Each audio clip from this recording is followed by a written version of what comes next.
What's happening? Benton here, headed west to, you guessed it, Phoenix, Arizona, as per usual. Amazon packages will await when I get there. Not quite sure what I want to get into. Would still like to be able to play some music. I was thinking of that Public Enemy song, Welcome to the Terrordome, from 1990s release,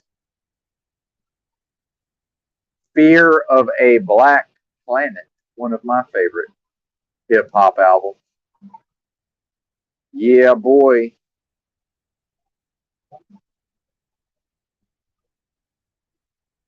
Give me a minute. Let's see. This is the most off hours of off hours right here. 4:30 a.m. on a Sunday morning.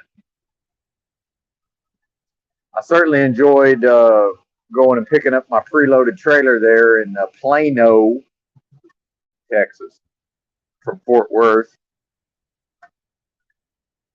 So I've now escaped DFW. I dodged all the drunks on the road. I fueled up. Here we head west.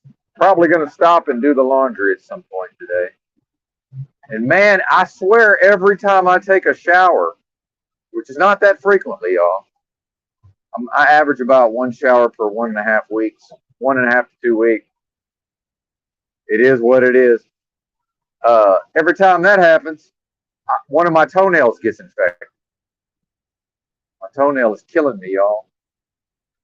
My big toe, and then I'm not even sure if it's the gout. Is it the gout? Is it the infected toenail? Is it both? I've been putting the tea tree oil and the garlic on it. I got an infected thumbnail a while back when I was still drinking, and it was extremely painful, and the whole entire nail got replaced. It was bizarre. Never had that happen. I'm wondering if that's going to happen with one of these toenails. Let's not even get into the fungus.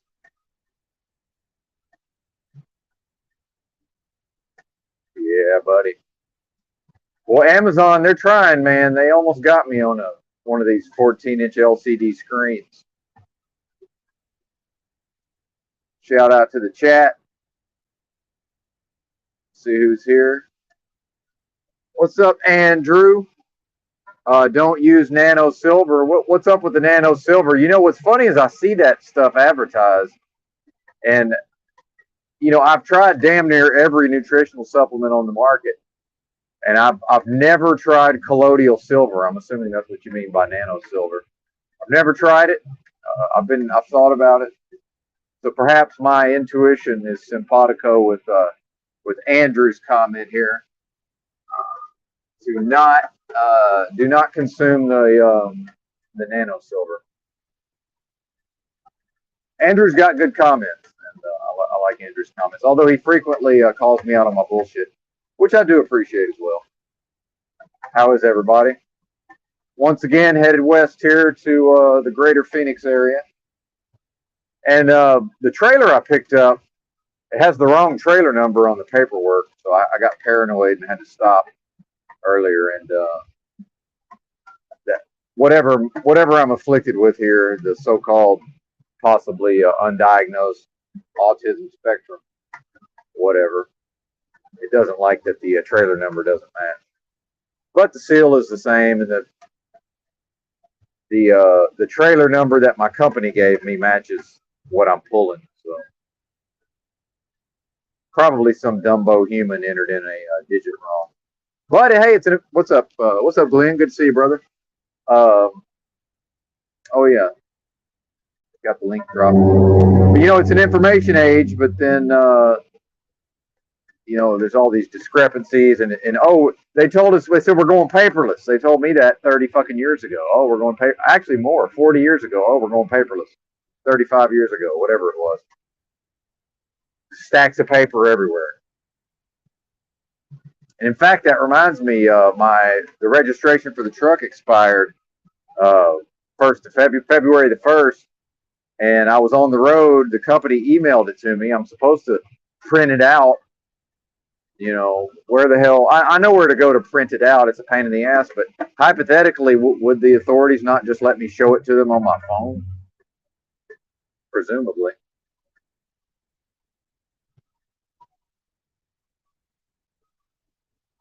I might need somebody to come on here and rescue me at some point.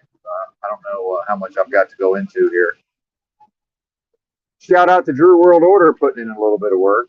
That was a pretty good stream. I caught probably the last 45 minutes to an hour of the what's that guy, Tartarian Truth. And then ABT keeps threatening me with this Curse at Tecumseh video series, which I'm very much interested in that information. What's up, AJ Lloyd? Good to see you, brother. Hardest working man. Yeah. Oh, yeah. Well, I mean, it's not really hard work, but thank you. I'll take it. I appreciate that. Mining the fiat, driving, holding the steering wheel, speaking with you fine folks, attempting to overcome my frugal nature so I was saying earlier, Amazon, they keep trying to bait me in on these 14-inch portable LCD screens. I almost pulled the trigger on one yesterday, 99 bucks. But I'm quite frugal by nature, so I'm not able to do that just yet. But then I'm also looking at like $250 fucking headsets, noise canceling headsets. Since I am in love with my voice, like a tinfoil straitjacket has pointed out. Well, good to see everybody here, especially here in the off hours. Perhaps I should not put so much pressure on myself to deliver timely rants.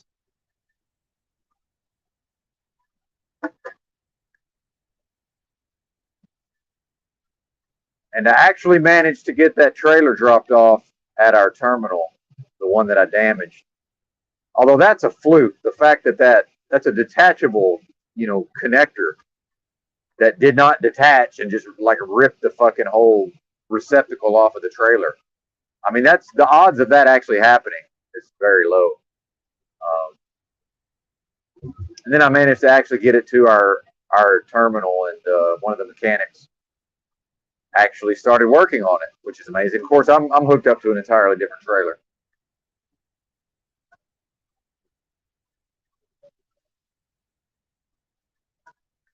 And this job does suck, and it's difficult sometimes. But what I've been doing lately is more or less easy money. I mean, I hate to call it that because this job is fraught with peril, and any number of things could happen at any time to put me out of commission. Injury, some sort of blemish on my record. That would, since I am a citizen of the United States Corporation, the all caps United States Corporation, any number of things could occur to hem me up. But until then, here we go. And the health is not going well. I can see now that's the health is the timeline. My timeline may not be quite as long as I had figured it to be. Don't cry for me, Argentina. I'm not seeking sympathy here, but yeah. At this point, I'm glad I have you folks here to keep me company because this is, I can't really do a whole lot else other than drive the truck and then rest and consume a bunch of herbs and nutrition supplements. Although I did manage to make it to Walmart yesterday after my shift. Still need to make it to the eyeglasses place, get some glasses. At least I don't have to worry about money like a lot of these folks. So count your blessings, Ben. And if anybody has any topics, feel free to drop them into the chat. I think old Paulie Unslave indirectly shouted me out the other night. I'm not exactly sure. He said something about while he was wrapping up last night. He said something about he wanted the truckers to be able to get their full shift in. So I don't know if he's watching directly, but maybe there's people who send him clips. I don't know. Hard to say. Actually, he's the hardest working man in the Truther game. To be honest, that would be that I've seen lately. Drew's starting to get ramped up again though, and if EBT actually puts out this Tecumseh Curse of Tecumseh series, which I'm highly interested in, and in fact, the algorithms spat a video at me today of me and Drew on the old D Live show, but then EBT was also on there, and it's a so-called third mic, which actually makes me the third mic, which is fine, but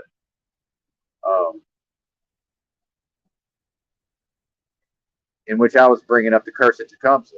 Like an EBT had put it up on his channel like 9 months ago. I guess I could drop a link to that if I could find it while I'm driving. The reps tip. Oh, yeah. Thanks, brother. Thanks, Andrew. Much appreciated. Much appreciated. Thank you, sir. And I, as much as I am interested in the woo-woo new age, because that does appeal to me on a certain level. But then I also, it has to intersect with my own effectiveness. And what I found is like a large chunk of all that woo-woo, new agey, whatever we're calling it, is just fucking hot garbage as far as if you actually want to try to accomplish something in the real world. If you actually want to get some shit done, a lot of that is not helpful. So anytime I can give some actual, beneficial tips, that makes me happy. And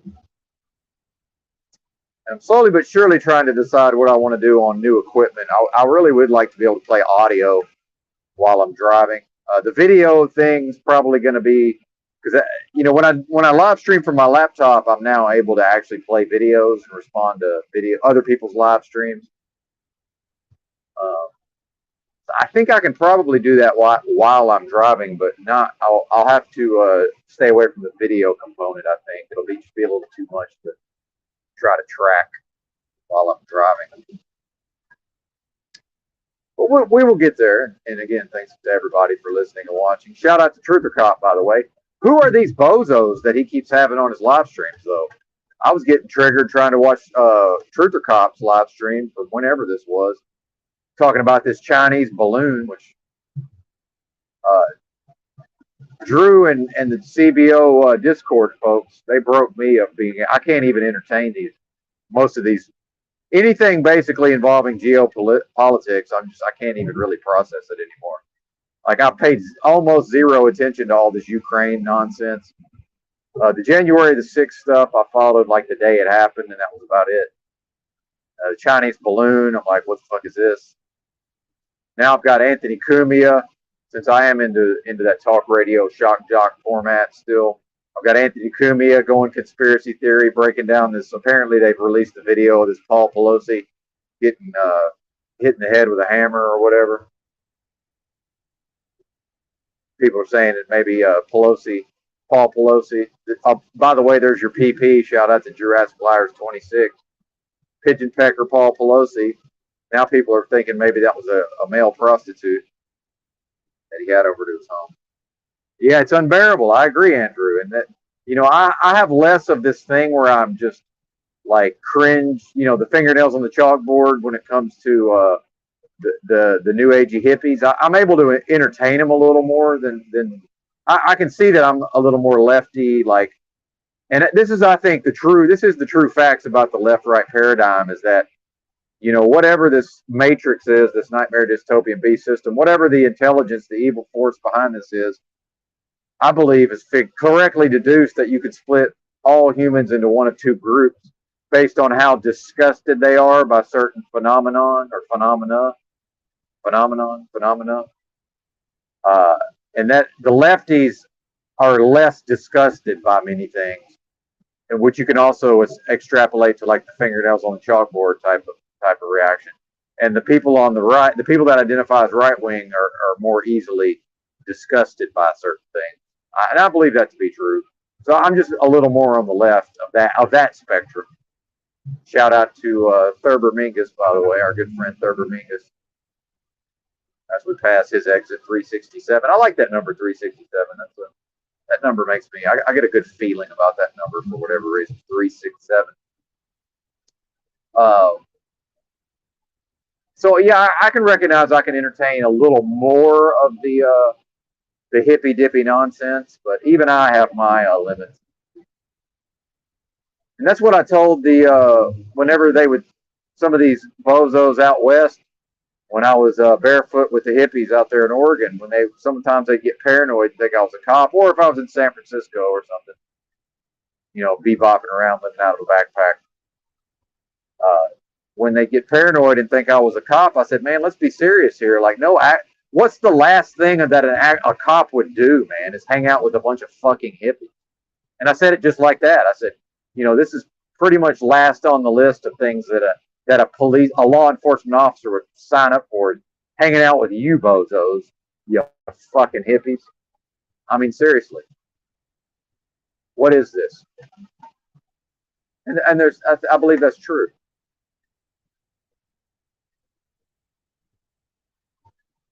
But yes, it is indeed unbearable, Andrew. Glad you enjoyed my rant there. Let's not bond. Let's not bond too closely here, though. I need the edginess. I appreciate the edginess. You've been on point thus far, especially with that. Especially given your avatar, quite the quite the image there. Now, does Andrew have the skill not to get all up in his head about it, or can he continue as normal? I tend to get up in my head sometimes about such things. Oh, and I spilled like half my coffee earlier, so I'm behind the curve. I am not fully caffeinated. It's unacceptable.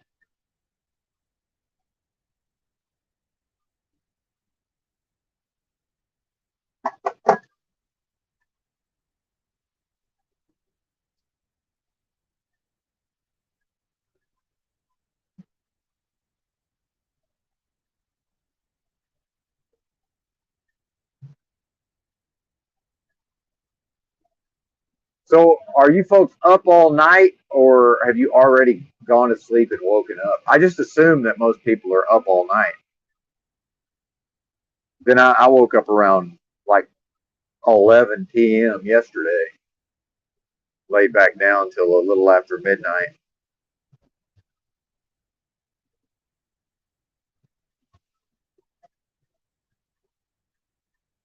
Weaved through the bozos, the drunken bozos. It's almost better to just do it in the heavy traffic of the daytime.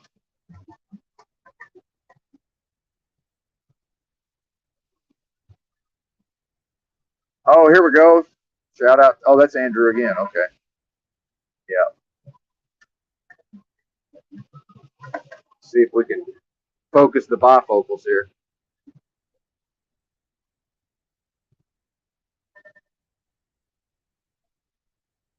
Ah, yeah, that's a good point. The cooties. Yep. Maybe that's like a psychological disgust. Yeah, I'll have to give that some thought. That's interesting. Yeah, the cooties. Good point.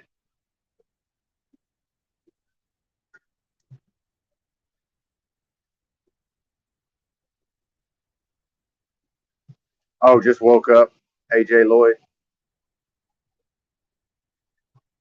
Good deal. We're getting older. I've looked at the demographics on the YouTube.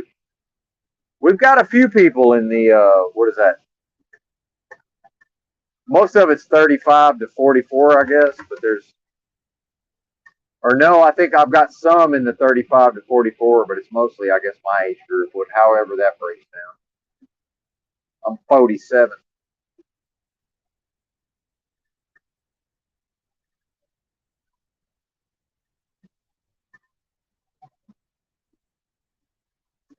But yeah, that's a We put that on the screen. Yeah, so they can check that out. Sometimes I forget that I can put the comments on the screen. I know in yesterday's stream, I just completely forgot. Like, oh yeah, all these comments. Why don't you put some on the screen, sir?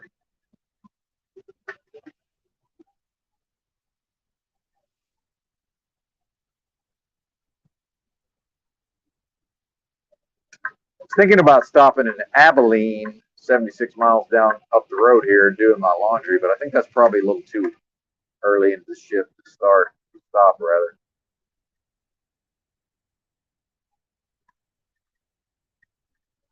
And I think that's part of the reason I start so early is I have no motivation later in the day to actually drive this truck, none whatsoever. And part of this is not even that I'm such a hard worker. It's just like it's just easier, man. It really is easier to just keep working all the time. It's a real pain in the ass to stop and start doing this job. It's really just way easier to just let them keep you rolling. Figured that out on a previous job.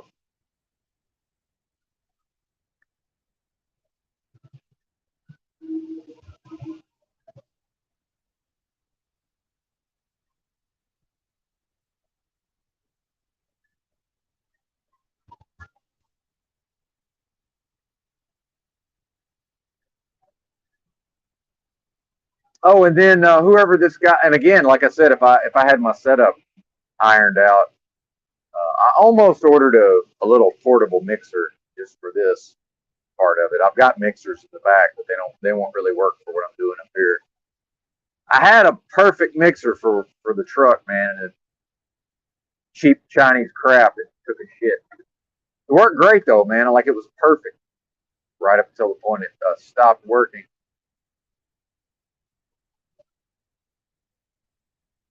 But I'd like to be able to play this bozo. I don't know if you guys saw this live stream or not, but Truth or Cop about the Chinese balloon. But then he had this guy on there talking about the Chinese balloon, and Truth or Cop tried to reference 9/11, and the fucking guy, whoever he had calling in, was just more or less said he believed the official story. And I'm like, that shit was debunked 15 years ago. Like, I mean, I thought that was dead and buried. Like, this is where we're at. Welcome to the Trutherdome. I mean, seriously, we got so-called truthers out here calling into Truther stream. Back in the is that now? That's a conspiracy theory. It's like, oh, okay, well, actually, the official story is true. Like that shit was out the window 15 years ago, man. In fact, I developed a lot of my debate skills fucking debating 9/11 truth on offtopic.com message board. I don't know if anybody's ever been over there. I was a big poster over there for years. I banned myself though. One of the mods started getting kind of shitty, so I said, fuck you, self-banned. Which then they tried to spin as into they tried to spin that into like I was trying to X somebody on to KYS, but it was like, no, actually I was cleverly using a device to point out that you guys are taking advantage of somebody who's going through a mental health crisis. Jackass. But I was like one of the original conspiracy theorists on that site many years ago. And that was where that Martin Shkreli, the fucking farmer bro, he used to hang out over there on Off Topic. I can never remember what his name was, his actual username. But it's like once he got arrested and all that, somebody was like, "Oh yeah, that's such and such," and I was like, "What?" So like I actually kind of knew that guy, even though I didn't really know it was him, and I can't even remember what his name was. And then the dude that made the website for Two Girls One Cup was a regular user on there too. It's a big ass fucking message board, man, back in the day. If anybody's ever heard of it, I don't know what's going on now. Once I decide to fucking self-ban, I don't ever go back. Which is funny because there was like all kinds of people showed up, and then they probably thought it was me like under a different name. You know, it's like, no, man. Once I'm gone, I'm gone. Peace. War, actually, in this case, war. 7 folks in here. That's pretty good for, although it may be 6. I'm either 1 or 2 of the people. I'm not quite sure how they count that. Welcome. Welcome to the Ramblings. Welcome to the Trutherdome. Yeah, I caught Drew last night with Tartarian Truth and EBT, and they're talking about this Archaics convention upcoming. What's that all about? Anybody know anything about that? I'm wondering if that's in Texas, because I think that Jason Brashears is in Texas. I don't know that I would even want to take time out of my work schedule to even attend such an affair. Grace them with my presence.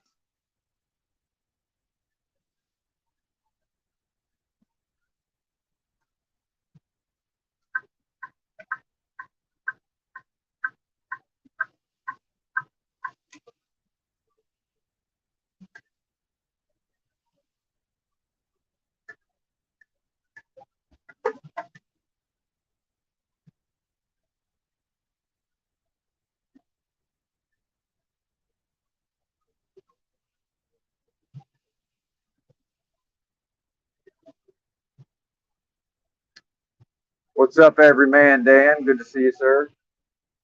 Oh, it's going to be in Fort Worth. What? For real? Oh, is it? See, I thought that was a joke. April the 1st. See, I just assumed that was a joke because it's April 1st. Is that for real? What is a stockade? I know there's stockyards. Fort Worth is a cattle town, or maybe it still is. Wow, that's, oh my. See, I just assumed that was a joke because it's April the 1st. Huh. EBT said there's like 25 tickets left. Man, I hate people, but I kind of want to go.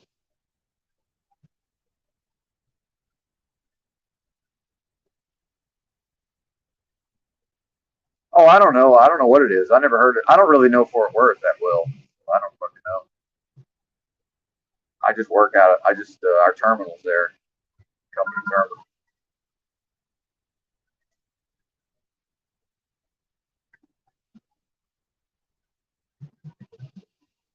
Downtown's nice though. I've always liked downtown Fort Worth. Way better than downtown Dallas. This fucking guy. Hey guy, how about you let me pass you?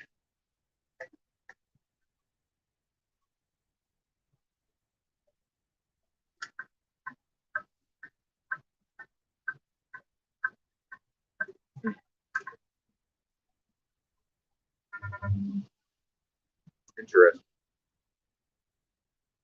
I wonder how much the tickets are.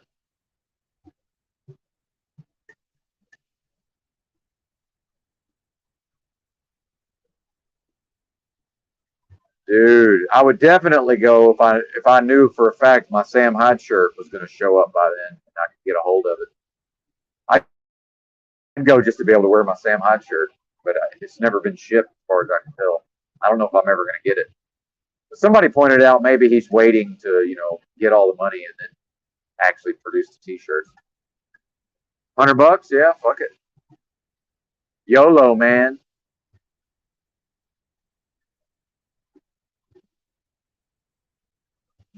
Oh, well, then you have the fact that I'm loath to alter my sleep schedule. Also, that's the main thing that keeps me from playing poker is that I don't want to alter my sleep schedule.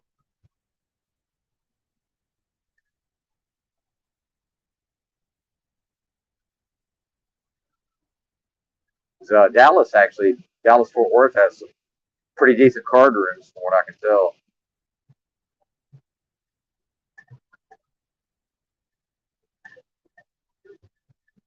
If anybody's into poker,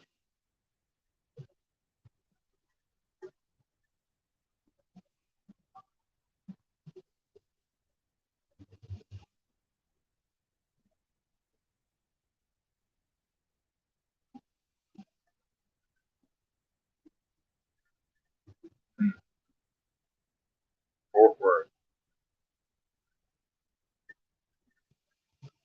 April 1st.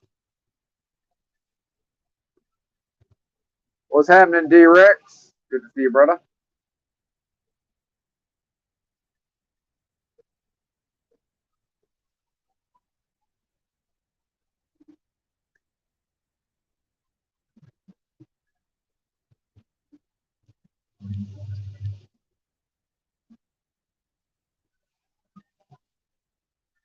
Oh yeah.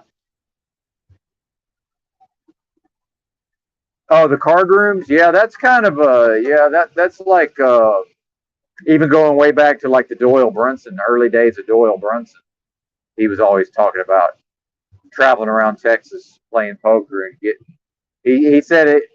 You know, back then he was so much better than the other players that it was easy. The easy part was winning the money at poker. The hard part was getting out of there without getting robbed or cheated, of course.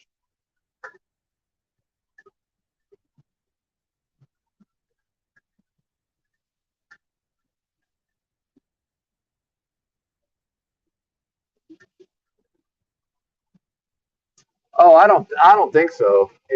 I don't think they'll ever have it in Texas. Texas is weird that way. Uh, you know, they don't even have any form of legal cannabis in Texas. You know, you even have states like Arkansas and I'm not sure what Mississippi and Alabama are doing, but like, does Louisiana have medical marijuana now? I'm not even sure, but yeah, Texas is resistant to a lot of this stuff. You got Indian casinos in Oklahoma, uh, but not in Texas. But then I don't know if Texas even has doesn't even really have reservations. I guess I don't know how it works, but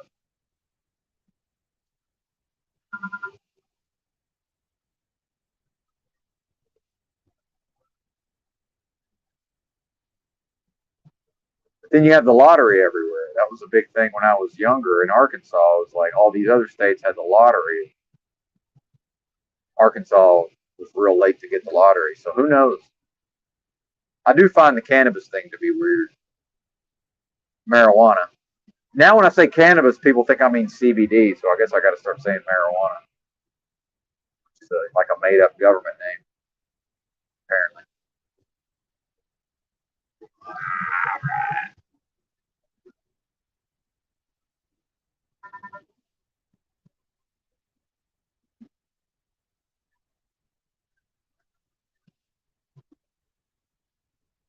Yeah, there you go. Faith, Glenn. I think you're right talking about archaics. And then just even Sam Hyde was talking about this. I'm starting, my algorithm is spitting a lot of Sam Hyde clips at me because probably because I can't actually bring myself to watch him play video games on live stream. Uh, so I'm starting to get clips thrown at me now. And he was talking about that, just all these people forming these like Discord communities and all these sort of things, which I myself have been involved with quite a bit in the past. Virtual communities. So yeah, that's probably has a lot to do with it. The whole archaics thing, and there's the whole I guess there's like a sci-fi element to it. I don't really know. I don't. All I know of it is like what Drew and EBT talk about. I don't ever get those channels. Never show up in my feed. I don't. I wouldn't go to them even if they did. I don't think there's anything wrong with checking out the videos. I just don't. It's not my thing. In fact, most of these truthers, so-called truth, streamers or creators, I've never heard of most of them. I only really know some of the OGs, really. Whoever the Johnny Come Latelys are, I tend to find out about them when CBO mentions.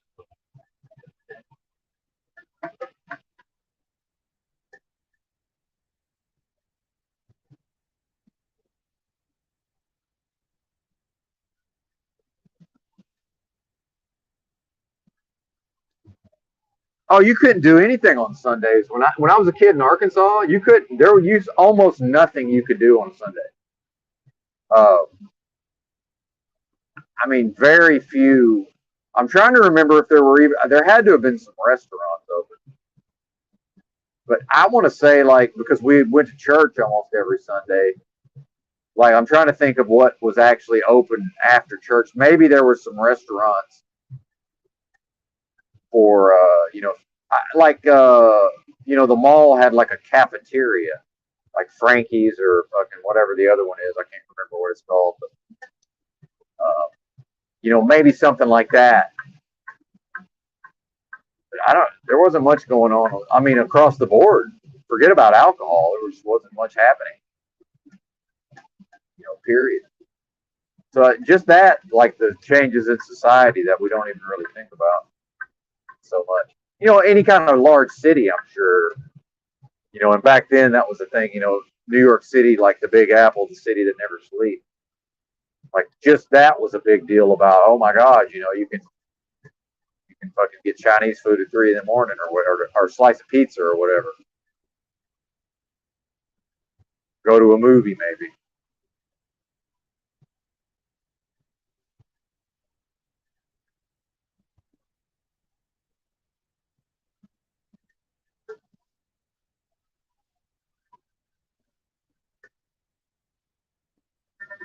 Oh yeah, there you go. Yeah, Indian family. Yep. Yeah, I believe it. Well, and that was like I can remember everything being closed on Christmas, but then like eventually there'd be like a Chinese restaurant would be open because the Chinese people were like, "Fuck it, we might as well get this money."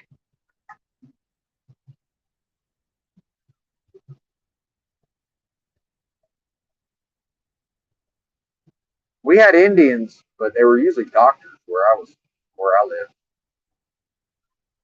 We didn't get the motel convenience store Indians back then.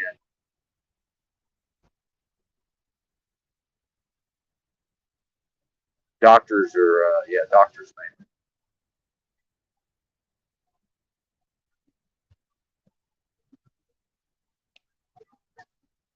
Yeah, Lubies. There you go. There's another one I can't think of either, but yeah, Lubies.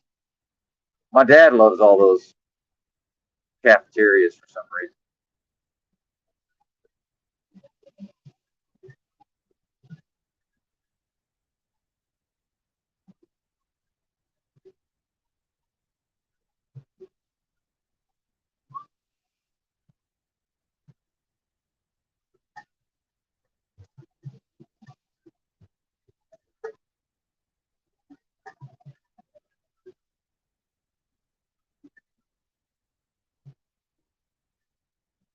Apologies for the dead air there. Sometimes one thing about this driving, sometimes it's like if I don't get on a rant, it's just I zone out. Something about the driving for such long periods of time, go into like some kind of flow state, deep thought flow state.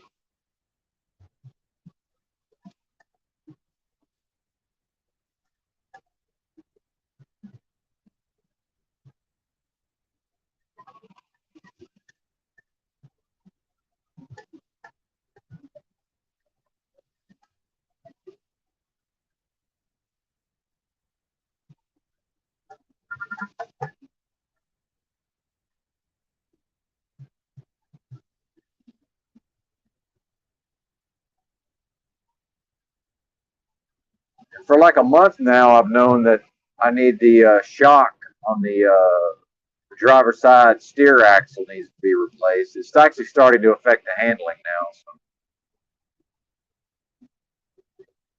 that is one of the downsides of living in the truck. It's depending on how long it takes to get. Of course, the problem with that is that they're just not able to get the part supply chain or whatever.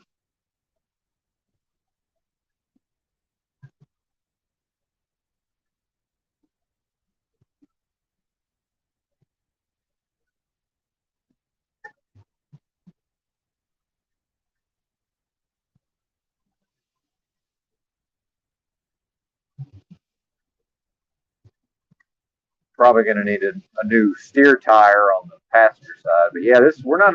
The handling is definitely not doing so good. I wouldn't call it unsafe, but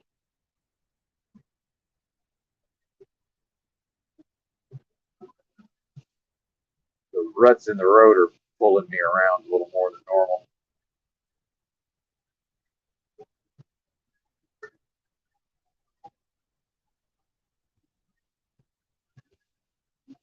But I'm still tripping out on and I really wish I could play the audio of this goofball. And I think maybe it's the same guy who was going off about Hillary Clinton uh, getting elected in New York and talking about that she had JFK Jr. assassinated, which who knows? I mean, there's definitely some weird stuff going on with JFK Jr. and that. I've looked into that plane crash some, meaning like somebody put out some information about it. But that whole deal was strange. The actual crash itself, the events leading up to it. But then he was probably another one of these Canadian bozos, by the way. What's up with all these Canadians running around LARPing as Americans? But he referred to Hillary as a hick from Arkansas. And I'm like, Hillary's from Chicago, man. Like, she moved to Arkansas when she was like 30. Like, late, born in 47, moved to Arkansas in like 74, however many years that is.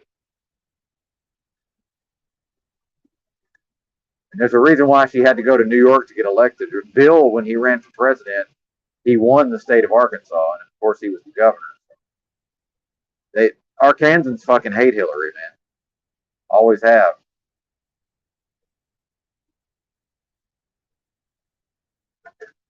Now I got him supporting the official. If it's the same guy, if it's supporting the official government, you know what was that called? See, I've forgotten all of this. What was that? The NIST report or whatever.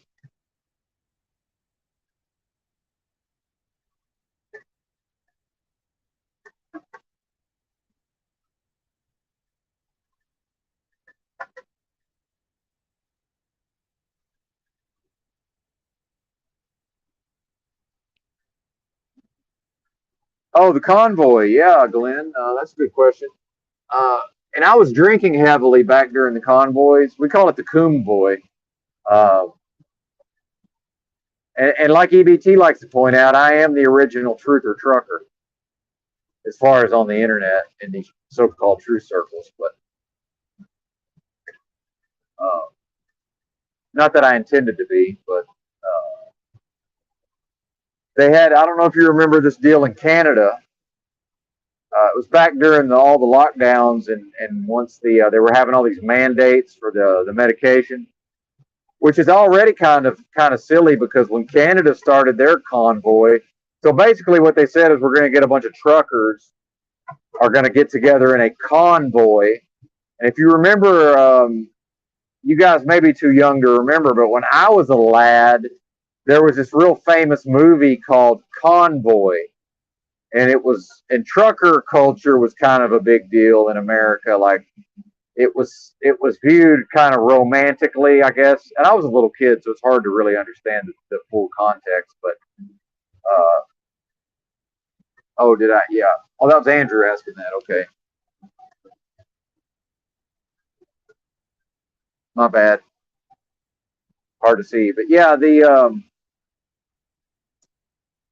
so I think there was already for people, you know, who are about the age of the type of people who would think it's a fun idea to get a bunch of truck drivers and just drive together all across Canada. That was the original convoy, trucker convoy. But I can say I tied in with these ideas of this old movie. So when I was a kid, it was all the time popping up on HBO. You know, my grandmother had cable TV and HBO. So when I went to her house, I had a very sheltered existence in my own home with the Jehovah's Witnesses, but Jehovah's Witness parents. But then I go to my grandmother's, or I had my best friend. His parents had cable TV, so this movie would come on, Convoy, and it was just all these truckers kind of taking over the fucking roads but they're just doing their job, right? But driving in a convoy and partying and having a good old time. And I think that was like kind of a precursor to Smokey and the Bandit, possibly. I'm not exactly sure. I'd have to look at when each movie came out. So I think there was already like a little bit of predictive programming, and there was already kind of just, I think a lot of older folks, such as myself, kind of have this romantic notion of a convoy because of that movie. And you might want to just go to YouTube and check out the trailer for the movie. That would probably tell you everything you need to know. I'm sure it's not a very good movie. And then they eventually descended upon the Canadian capital of Ottawa, and then they were blowing their air horns, and then all the lefties were, because it's just kind of like DC. I'm assuming like everybody that lives there is just a bunch of lefty bozos, lefty commie bozos. So that now they're all getting triggered by the that loud air horns at all hours of the night. So it was like a whole thing, right? And I can't call it successful because I don't really know. You know, they were attempting to get the governments of Canada and the United States to get rid of all of these mandates. And a lot of things happened, like Trudeau came out and more or less called them a bunch of terrorists. And I know there were some things where like some people's bank accounts were getting frozen. But then the Americans, and maybe they're going to do more convoys. I think maybe that's what Andrew's actually asking. I'm kind of launching into the entire history, but now I'm starting to hear rumblings of another convoy. So then the America said, okay, well, we're not going to be outdone by these Canadians, America's hat or whatever. We're not going to be outdone. Of course they were. The Americans represented themselves extremely poorly, in my view. It was a fucking fiasco from the start. Shout out to David Crocco, who covered a lot of the financing behind the scenes, and just there was a lot of con artistry grifting going on, and tons of people donating, and it got really big. It got big in Canada, but it really got big in America with these live streamers. Some of the truckers were doing live streams, thousands of people in the live streams, all kind of fucking live, all kind of donations rolling in. People are fucking in the live chat thinking like the whole world's going to change. I was going into live chats like full doomer, fucking trying to point out the error in these people's logic. I'm getting not even banned, but I'm getting hidden, by people who claim to believe in freedom of speech, for just posting more or less my opinions and the truth. It's a fucking farce, man.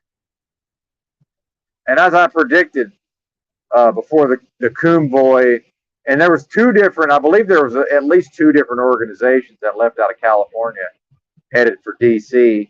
And like I predicted, I said these bozos won't even make it inside the Beltway, which apparently they eventually did, but they mostly just settled for circling the DC Beltway and thinking they were slowing down traffic. But it's like, man, I'm not sure anybody can even tell, because that's some of the worst traffic in the country if you've ever driven around the DC Beltway. But yeah, that's probably everything I have to say about the Coon Boys. And I also said, I said, man, I know how they could actually fucking sneak into DC if they really wanted to. What they need to do is go up to like Philly or Baltimore area, and they need to just have a main convoy headed towards DC directly, and then over time have individuals just split off here and there and cruise up to and come in like the back way from fucking like Baltimore or Philly, and then roll into DC at like 3 a.m, man. Drop their fucking trailers and roll in bobtail. It'd be a piece of cake. And I understand they're probably infiltrated and all this. Yeah, I get that, but it was still doable. And then, how much of that was this main guy, Santa, was, more or less had to have been a government agent based on his own actions. It's a fucking farce, man. Complete and total farce. But lots of people got swept up with that. And then you had like as they went through Oklahoma, all these bozos were on the overpasses, like waving American flags and hooping and hollering. Fucking they want to make fun of Occupy Wall Street, but it's like occupy the motherfucking overpass in Oklahoma. I'm sure that'll change the world. Meanwhile, I would say occupy, and again, back to the lefty commies, man, the anarchists. I would say that was the closest. That, and I got to give credit to the tax enough already. The actual Tea Party movement. In the wake of the 08-09 financial crisis, that's the only thing I've seen that looked like it even had the potential to become anything in the real world, which of course that all fizzled out more or less. And then, Occupy Wall Street just kind of turned into, let's go party with the homeless people, downtown. And that was also a precursor, I think, to allowing the homeless people to just take over all these cities, which only accelerated during the events of the last few years with the lockdowns and whatnot. Now it was like, well, you can't really. Now we've shut down all the fucking homeless services. Dude, the place I used to go to in Fayetteville, Arkansas, that motherfucker was shut down for like 2 years. And finally, when it reopened, I went there and they're like, oh, we were open the whole time. We were just like at some church across town. I'm like, yeah, but dude, nobody fucking told me. Like, you know, I've been driving a truck for 2 years. Every time I come to town, I've been wanting to come say hi. Like, what is this? So, just shutting down everybody's services for 2 years. Just the damage wrought from that. I don't know that people are really able to factor all this into just how further degenerated the populace has become. Like at this point, like what do we even really expect from these people? But then, and Razvan's not around because I think he's probably on his home time now, hanging out at his house playing video games. But not that there's anything wrong with that. But I'm glad he's got somewhere to go and enjoy himself, hang out with his friends. But I got him talking about his family waking up and all this. I'm like, man, come on, that's not what's going to come out of that, man. Nothing, dude. These people just don't have it in them. Full doomer, baby. How about you? Well, I seem to be losing the audience, although maybe they're going to sleep now. I don't know.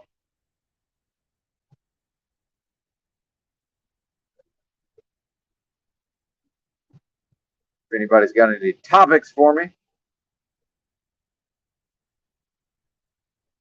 thinking about pulling over and making more coffee. Where's old JG been? I guess he should be awake by now. It's 6:30 his time.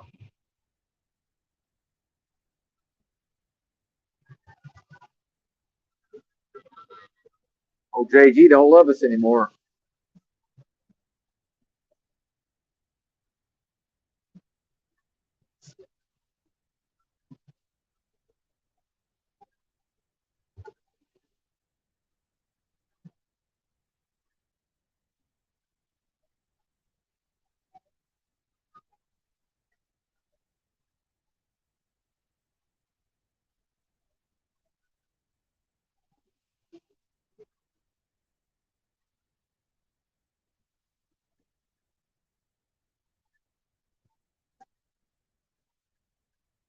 This is where I can play some music.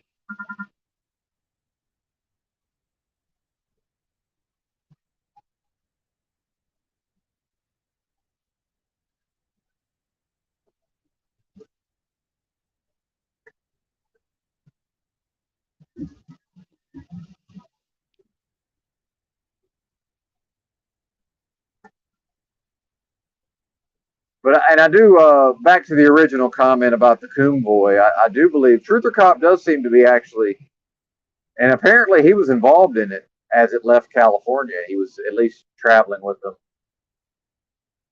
based on what I've been able to determine from his own statements.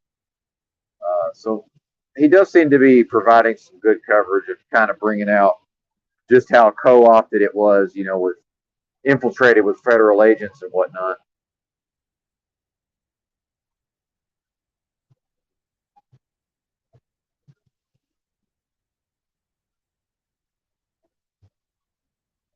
I mean, who even really cares at this point?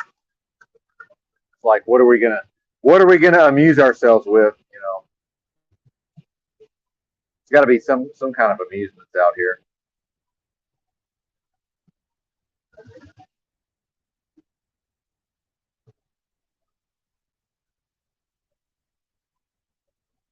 And all this Ray Epps nonsense, January the 6th nonsense.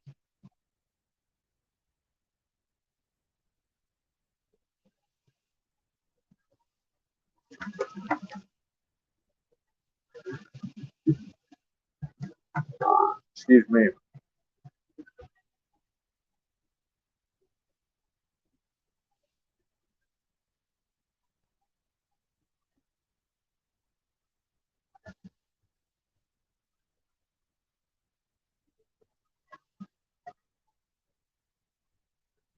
Yeah, not feeling too good here lately. I gotta say, I'm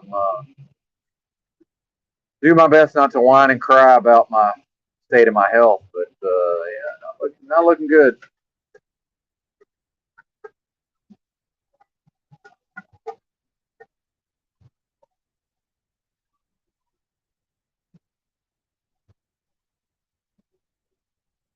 Such is life, folks. Such is life.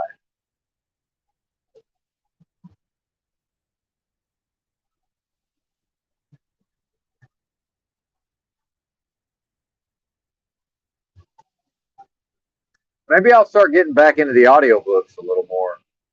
I used to do a lot of audiobooks while I was driving. And I'm thinking about maybe if I get this hooked up to play audio, maybe I'll. It might be interesting to play back some of my old Nightmare Dystopias, and then I could sort of critique my own work, and then be like, well, especially because there was a lot of talk of actual fucking shit hits the fan type of scenarios.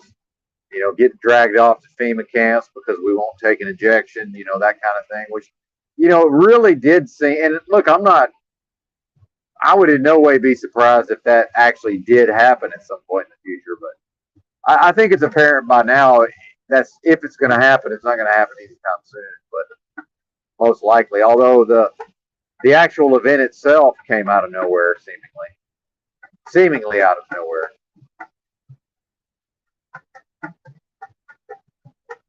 I must have people keep giving me the bright lights. I must have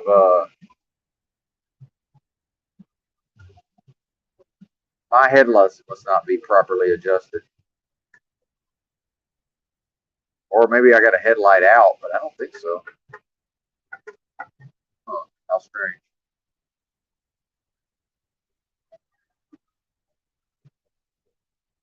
Yeah, Everyman Dan said that'd be cool, dude. My short term memory is so destroyed. I don't even remember what the hell I just said. What was I even talking about? Oh yeah, the Nightmare Dystopia. Yeah, I think that'd be fun because there's definitely going to be some things to make fun of, like just the hysteria, the actual hysteria, you know. And some of them I'm like fucking smashed drunk, dude. Like I think I was probably drinking on pretty much all the episodes, but like there's at least a couple where I'm just like fucking shit faced. And there was one I put out. It actually ended up being a really good episode. Uh, it was one of my two interviews with one of my two discussions with Ralph Loreno. It was the one where we got into like the history of the NFL. But I think he was confused as to why I didn't put it out because it was like several months before I actually got around to editing it because I was too embarrassed because of how drunk I got. Like I even like I made him stop for like 20 minutes in the middle of it so I could walk across the street from the motel to the convenience store and buy more beer. And I think you can like hear me fucking popping beers on the fucking like the mic is picking me up, popping the beers and shit. Just completely out of control, man. Totally out of control.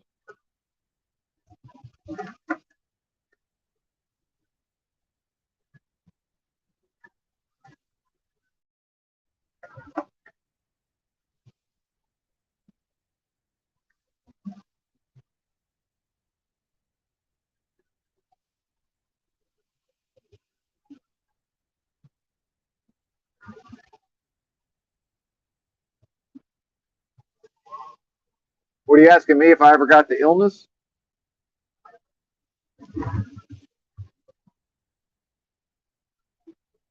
If that's what you're asking, yeah, man, I got real fucking sick. In fact, I had the long version and everything, dude. And my mom was in the. Oh, okay, yeah. Oh yeah, man. I got the Delta. Me, man. Oh, this whole story's nuts, dude. Well, this story involves my mommy in the fucking ICU for 2 weeks with the Delta. And look, I mean, look, we can debate, is it a virus? Look, you can debate whatever you want. I think it's a bioweapon personally, but dude, there was something to it. I mean, and the fact is, I still don't know. I don't personally know anybody that died. So, We know this idea of people just dropping fucking dead never happened, but as far as actually becoming physically ill, but then again, like I say, man, people have been getting sick and dying my whole life. And, I had serious fucking pneumonia like 15 years ago or so. Like, I got really fucking sick with pneumonia one time. But dude, it was bad, man. Oh my God, it was bad. Oh, I got shouted out on Pimp Unslaved. Badass. Glad to hear it. What's happening, JG, American Idol? Good to see you, sir. Uh, but man, I'm gonna play this on one of my live streams while I'm parked sometimes. Someday I'm gonna play, dude. The fucking BBC went into the hospital and Baxter County, Arkansas, while my mom was in the fucking hospital. And they didn't video my mom. Like, they show video, but you can't. It's either of a different person or it's of my mom, but you can only see like her hand. But dude, they got my mom on audio in a fucking BBC video that's still on YouTube, as far as I know. And while she's on her goddamn deathbed, uh, trying to talk to her about regretting not getting the fucking medication, which, as far as I know, she to this day has never gotten. And in fact, the only reason she survived this whole ordeal is because she refused to go on the ventilator. And meanwhile, there's another fucking major media report. I think it might have been New York Times, where my mom's ICU doctor is on a fucking national news report talking about there's some 30-year-old man in there, and they are interviewing him, and he's all regretting not getting it because now he's in the fucking hospital. And the ICU doctor says, I don't expect him to get out of here without going on a ventilator. And if he goes on a ventilator, I expect that he's going to die. Now, I think she said, I expect he's not going to make it. So, the fucking ICU doctor understands that the goddamn protocol is killing people. Like, she knows she's fucking killing people, but I think they just justify it and say, well, what's that ICU doctor make in Baxter County, Arkansas? Probably, her base salary is probably $200 to $250. But then all the fucking pandemic bonuses kick in. That bitch is probably clearing $500 a year for a couple of years. And I think the way she looks at it is just, oh well, if I refuse to go along with the protocol, they'll just get rid of me and somebody else will be in here taking the $500K, doing the same shit. Dude, it's diabolical, man. Oh, it's diabolical.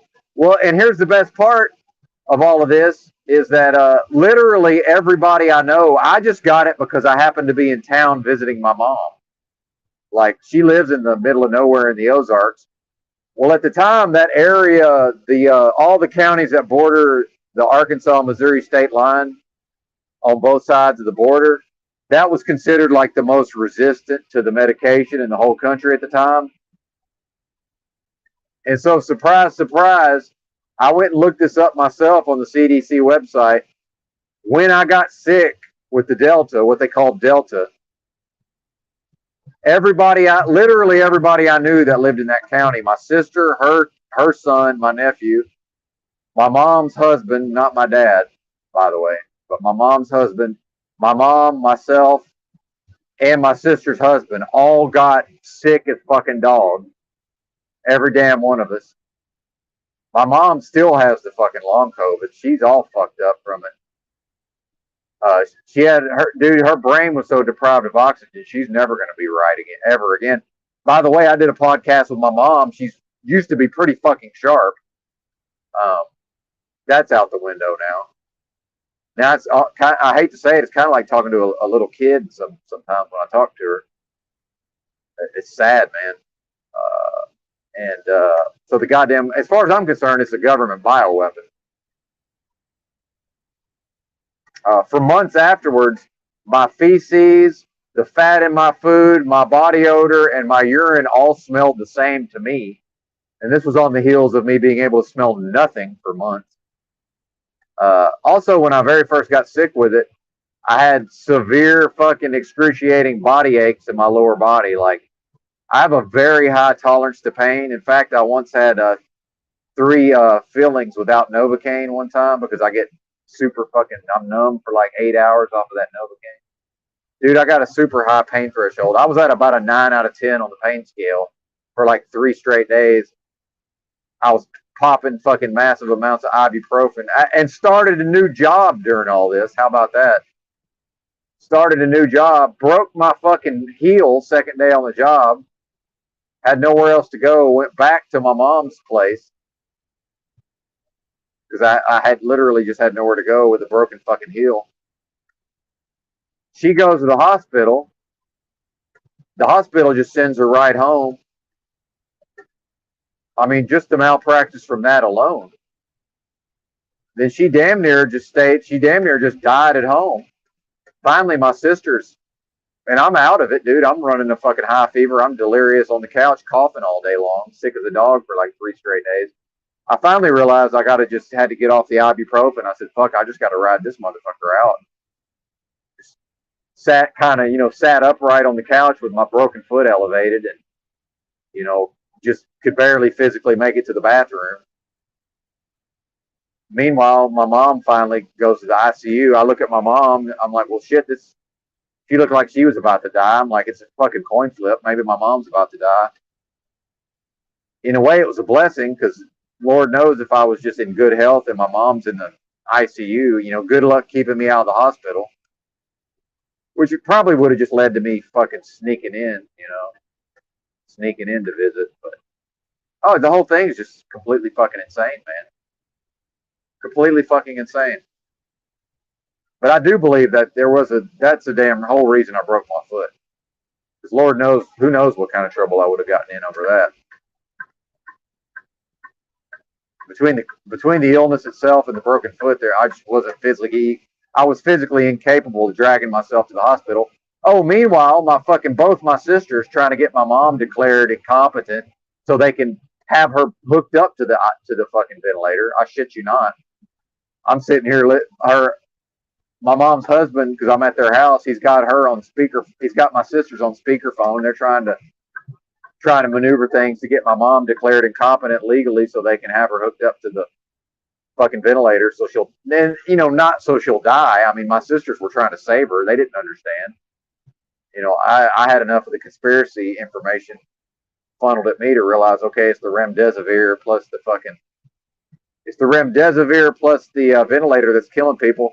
Oh, by the way, here I am dying of organ failure. Well, guess who was dumb enough to sign up for a medical research study in Austin, Texas when he was homeless, and who, in exchange for $8,200 of fiat currency, and guess what one of the drugs was? Guess what the study was?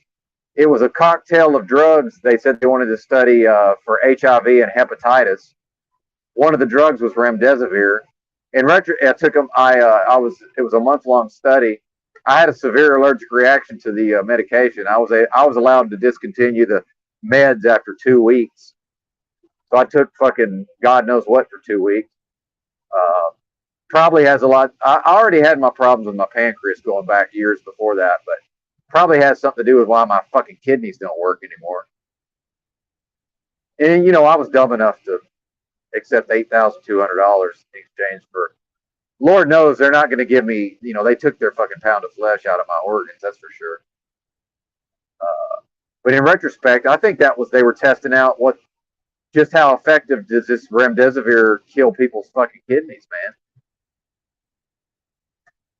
And they still gave my mom the remdesivir, even though she refused the ventilator. And Crow 777, I've still got the podcast somewhere saved on one of my hard drives on one of my broken ThinkPads. I'll have to go dig that up at some point. Crow had some guy on who knew all about the medical side of things as far as how to maneuver the fucking medical system. This whole thing's just completely insane. Dude, look how traumatized we've been just as humans by all this. I mean, just what I'm speaking on here is this is just fucking nuts. And, I think most of us are repressing it. And this was, by the way, I think this is why my podcast was so well received, is because not that I was any special person, but I was just one of the few people who said, fuck it. I understand that YouTube's not going to let us talk about these things at the time. And it's like, fuck it. I'll just start a website and I'll rant and rave about it on my own website. As long as I don't say things that are going to cause the FBI to show up at my door, I figured I could more or less talk about whatever I wanted to talk about. Just the whole thing's completely insane, man.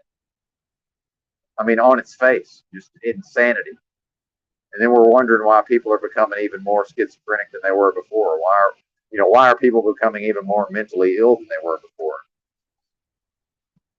And then literally, dude, I'm not kidding you.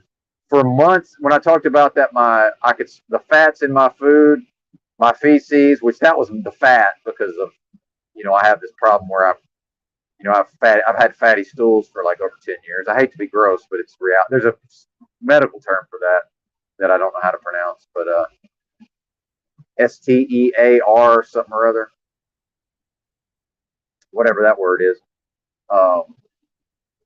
That same smell, my BO, my fucking urine, it all smelled the same. I could smell that same smell in the air in certain areas. So I think it was an aerosol sprayed by literally the government, but then I think there was some combination with, I think it was activated possibly through some kind of, RF or some kind of electromagnetic type of something. Because like I said, man, there's no fucking way. I went to visit my mom in Baxter County. Then I drove 100 miles south and stayed in a hotel while I was looking for jobs. It was normal fucking life. I start a new job. I'm popping Advil so I can work. I'm working 16-hour a days with Delta, by the way, and drinking heavily. And there's some tie-in with the illness and the alcohol. Because, dude, after this illness, I could work 18 hours a day and get fucking shit-faced drunk. Like, I'm literally just drinking. As soon as I get out of work, I'm drinking beers on my way back because I know I have to get drunk right away so I can be sober enough to do my next shift of work, right? And at one point, I remember calling my mom. I was like, I don't even know how I'm doing this. It's like I'm working 18 hours a day, staying in a motel, doing fucking live streams, making podcasts, get shit-faced drunk, and I feel fucking fine. I feel I have plenty of energy. My mind is sharp as a fucking tack. But as soon as I got off the booze, my organs fucking didn't work, and my brain was just like, worthless. So I'm like, what is this? Like, it was so bad, because I've never had a problem quitting drinking. It was so bad when I first started to try to stop drinking, I started drinking again just because I was like, well, shit, I need my fucking brain to work in the short term. I got to start drinking just so my brain will work. This is nuts. And I can't have been the only person. And then if you look at, alcoholism supposedly skyrocketed, even people that really weren't drinkers were drinking heavily. And my mom, she broke her arm. She used to drink kind of heavy because her fucking current husband is an alcoholic. So, whatever the man does, the woman tends to do. So my mom got to be a big drinker, by osmosis or whatever. So she had broken her arm. She fell and broke her arm. So she connected that pain to drinking. And I told her, I said, once that pain wears off, you remember, once you no longer are thinking about breaking your arm, you'll just start drinking again. That's how that shit works. But like, she had quit drinking again. Well, she started drinking again right before she got sick, man. And her husband he had been off the booze for a while because he had a heart attack and had major fucking open heart surgery. He had stopped drinking. He started drinking again. I was drinking fucking mezcal right before we all got sick, man. There's something to this. There's some kind of connection with the alcohol and the illness. I haven't been able to completely figure it out, but there's something to that. Yeah, man. But then, like I said, man, I'm there in Conway, Arkansas. It's about 100 miles from Baxter County as a crow flies. Normal fucking life. Well, after I break my foot on the job, I had nowhere else to go. I drove my car with a goddamn broken foot, broken driving foot. Oh, and the medical system. I mean, the fucking medical system. These motherfuckers at the emergency room, they literally fucking discharged me from the emergency room with a broken heel, which is one of the worst foot breaks you can have, by the way. It's a miracle this thing healed properly without surgery. uh, had me in one of them temporary fucking air casts or whatever. Didn't even give me fucking crutches. They tried to send me to Walgreens at 3 in the morning for crutches. You can't get crutches at Walgreens at 3 in the morning, by the way. That's not possible, as I learned. And then here I am. I had to take the fucking boot off my foot to drive my car. They're like, what is this? You know, thanks, medical system. Appreciate it. Um, so had nowhere else to go. You know, drove my car to my mom's. And shout out to moms, by the way. My mom, you know, who's going to end up in the ICU a few years later. I was in such bad shape. She dragged herself to the thrift store first thing Monday morning and got me some crutches. You know, nothing like mom. You know, shout out to Nana. Good Lord, man, insane.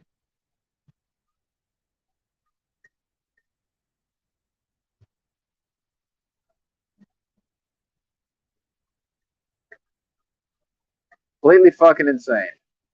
But yeah, we're gonna play that we're gonna play that BBC. It's 100% my mom on her motherfucking deathbed on the BBC. I mean, what is this, dude?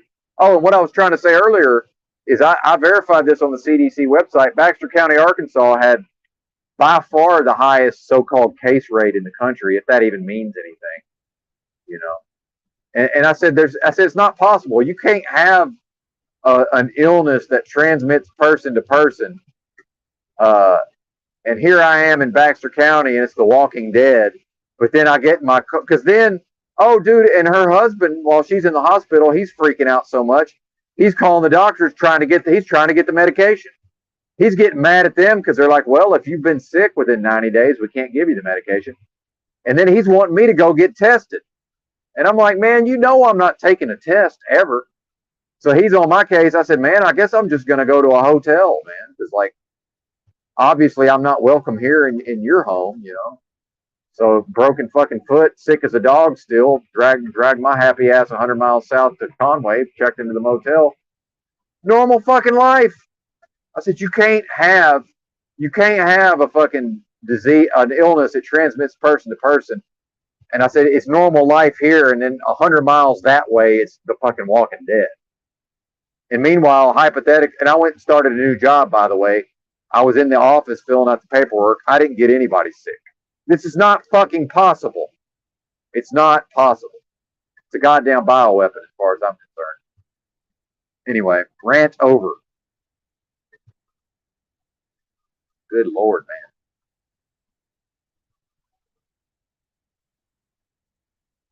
I mean, what is this? And, you know, I'm preaching to the choir at this point, but, you know, I kind of have to remind myself just like exactly what we've been through.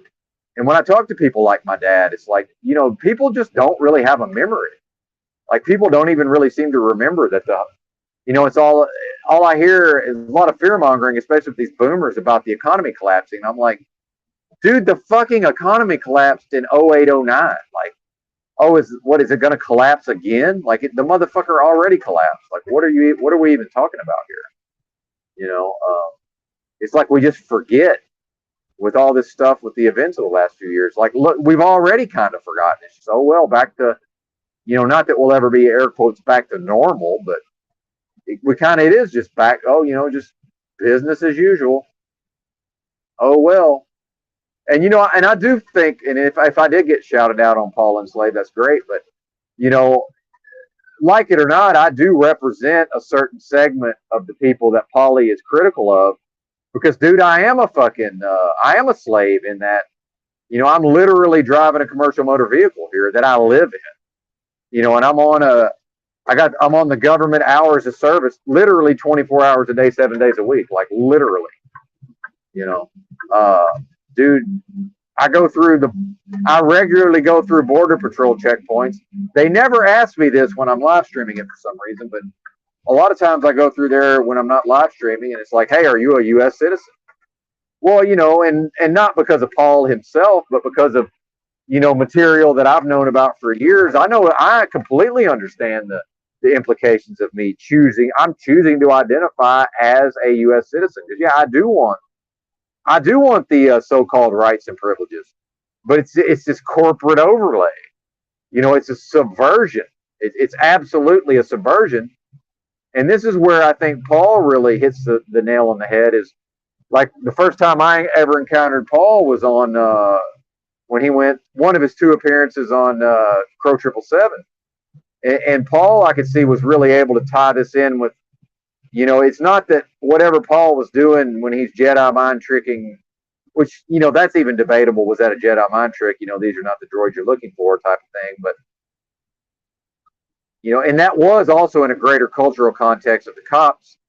You know, it was kind of open season on the cops at the time. And it's kind of like, look, man, we really don't want any trouble. You know, it's almost like a role reversal. Like, so I understand there was some element of that going on. The jackbooted oppressor thugs were, you know, they were trying to garner a little more favor from the public than they normally would, arguably. So, you know, we do have to put these things into context. But, you know, I could see that Paulie kept bringing it back to the actual spiritual concepts, which I do think is universal law, you know, that's these immutable fucking laws, right? That the legal system, you know, all this legalese, it has no choice but to adhere to these spiritual laws. You know, I do think there's something to that. So believe me, I know exactly what the fuck I'm doing. But the fact that I choose to, you know, and the fact is, I believe I lost my birth certificate when my car got towed. I thought I had my birth certificate, you know, I thought I had it secured in my backpack. It was actually ended up getting towed with my car, I believe, that I forfeited to the system because it really wasn't worth dealing with because it needed a lot of repairs. But I would have liked to have had my belongings out of it, but also with a broken foot, by the way. And here's how crazy. If you ever want to know how crazy Benton is, if you ever want to know who you're listening to, day one, actually day two. So I literally went to the foot doctor. I was on workman's comp, so I was going to the foot doctor to get my foot X-rayed, because I had to in order to, you know, keep receipt. My intuition told me that my foot was just going to heal on its own naturally, which it absolutely did. The medical system did absolutely nothing for my foot. It healed itself. Thank God, by the way.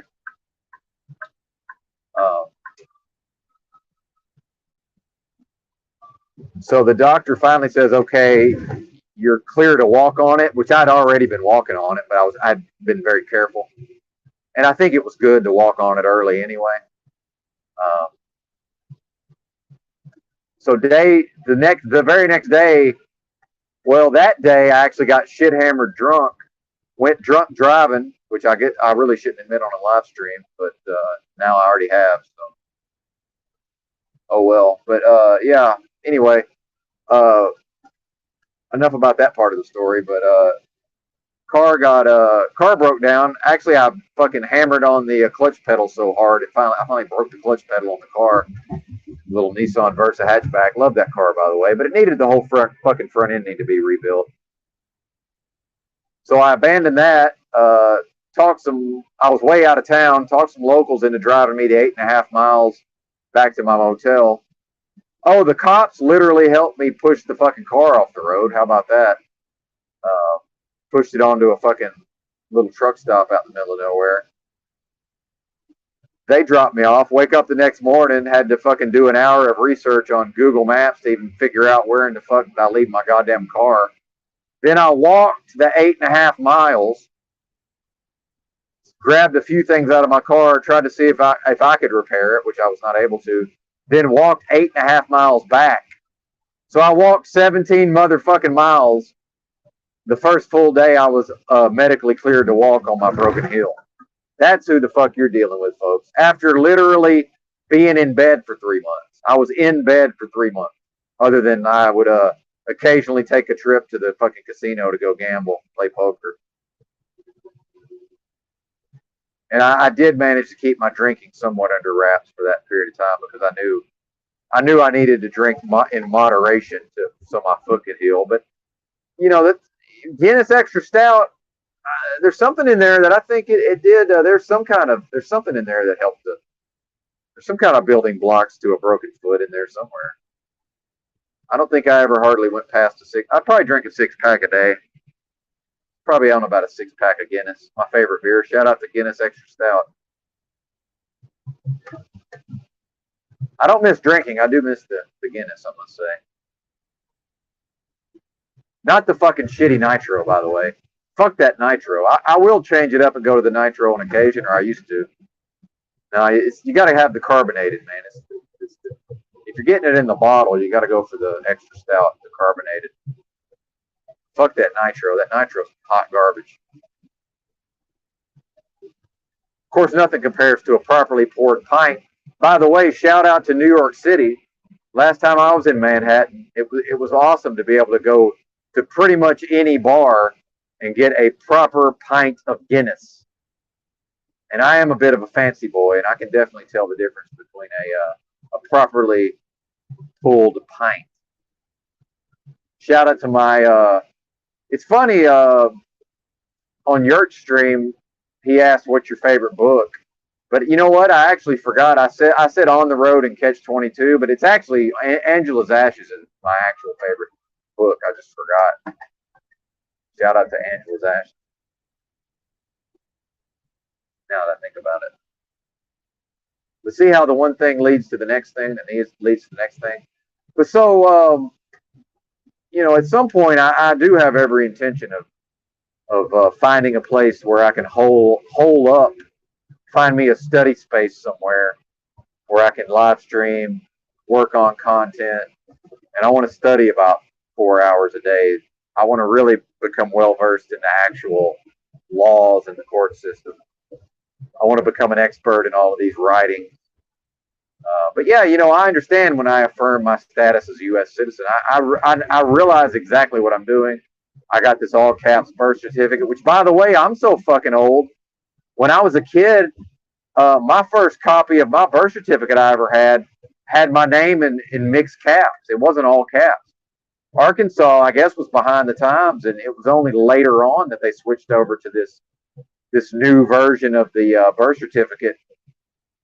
And I accept this idea of that's like a securitized bonded document and all this. Yeah, that makes sense to me. I understand all of that. But also, and Paul doesn't push this either, but I think this is where the so-called soft sit, movement discredits itself. These people think they can run around and just say some words, speak some words and, tell the jackboots, well, actually, it's this, that, and the third jackboot. Like as if the jackboots have the ability to intellectualize those concepts, and as if the jackboots give a fuck. Like clearly they don't. So I understand what I'm dealing with. And the fact is, like, what did Julian Huxley say? It's a famous clip I played on my podcast. Talking about they can be made to love their slavery. Dude, I do love my slavery. There's absolutely aspects of my slavery that I love. 100%. So yeah, I do have a touch of the defiance. I do have a dusting of the oppositional defiance disorder. I do have I do have a spirit of resistance. I do have a spirit of anarchy. I do have a spirit of like, fuck the system. I do. Ted, because the Unabomber is my spirit animal, on some level. But I must recognize that I'm choosing the easy way out, and I think that is how humanity in its current incarnation is enslaved, is because we collectively love all of these conveniences. I love them too. I love that I can mine this fiat. And, surprise, surprise, here I am serving the beast system, driving a big rig, and they more or less leave me the fuck alone. Every once in a while, I get pulled into the fucking chicken coop and the DOT man harasses me, but even that's just only a light harassment. They don't throw the fucking book at me. But then look at the license, even something like license plate scanners. I mean, dude, the fucking slaves have, myself included, When I had a personal vehicle, I recognized, okay, as long as I got this motherfucker registered, as long as I got valid insurance, uh, whenever I drive past the jackboots, they got the license plate scanner. It pops up on their screen, white male, 5'10", whatever I used to weigh, brown hair, brown eyes, my legal name. The cop looks and says, well, yeah, that looks like him. Fucking, here's his criminal record. No criminal record. No points on his license. Dude, they stopped pulling me over. Before the license plate scanners, I got pulled over regularly. Once them license plate scanners went into effect, I don't fucking get pulled over. I mean, ever in my personal vehicle. Never. The only time I can remember, I was just completely driving like a total jackass, like right in front of the fucking cops because I just didn't give a fuck. Just didn't care.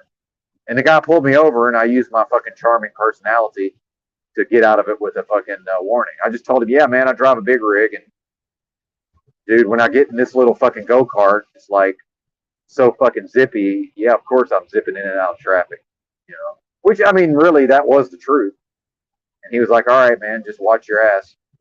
But I could always kind of fucking throw myself on the mercy of the officer, more or less like, hey, man, if you jam me up, I do have a CDL here. Like, this is not good for my fucking vocation here. And it was during the event, and it's like considered a fucking essential job, and the goddamn support the supply chain and all this nonsense. Fucking, I'm fuck that. I'm a Kaczynski Unabomber motherfucker, man. Let this motherfucker collapse. That's what I say. Fuck the supply chain. Yeah, I love Amazon too. I love being able to have all this shit shipped to me. But dude, let it collapse. Burn the motherfucker down, man. I'm not calling for that, but I wouldn't mind seeing it.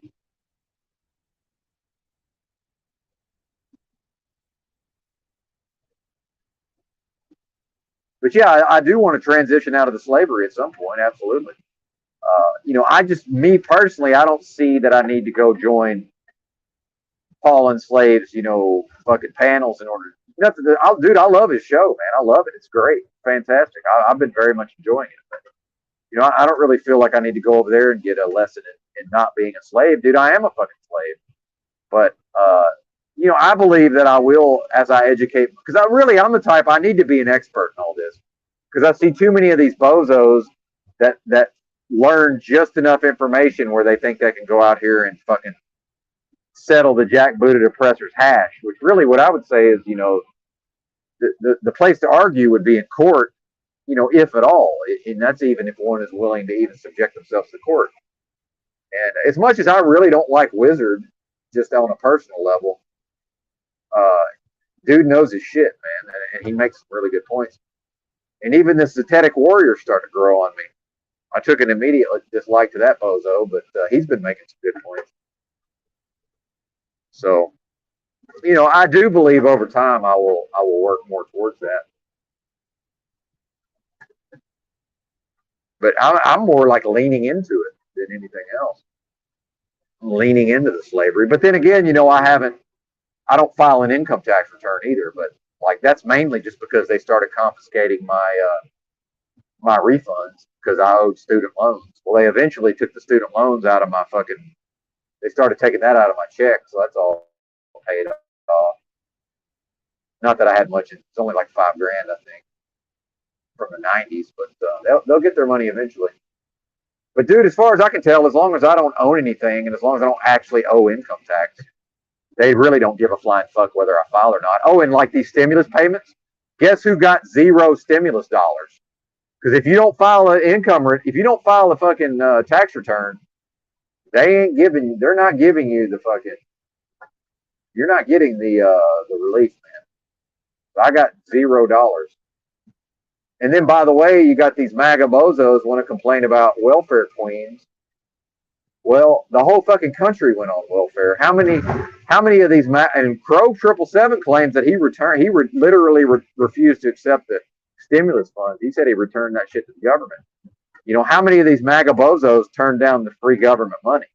So now they have become what they claim to hate. See that? See the slippery slope? Slippery slope is not always a fucking null and void argument. Sometimes that's real shit. That is a slippery slope. Oh, but then they want me to feel bad because I was homeless and took fucking food stamps. Fuck you. I put nutritious food in my body. I'm gonna feel bad about some food stamps. Meanwhile, to this day I pay taxes. What do you think I pay a week in taxes? By the way, it's like fucking $300 a week here. I'm paying in taxes. This is insane, man. Fucking crazy.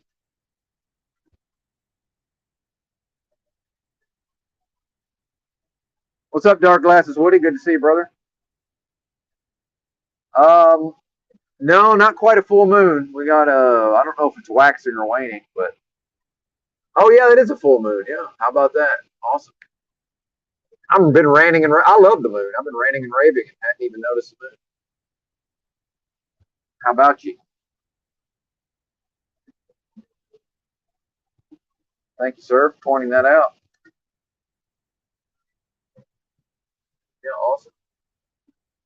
Dude, I was out in the desert. Me and ex-wife number two, we were headed west. I don't remember which direction we were going, but we were somewhere in the middle of fucking nowhere in California.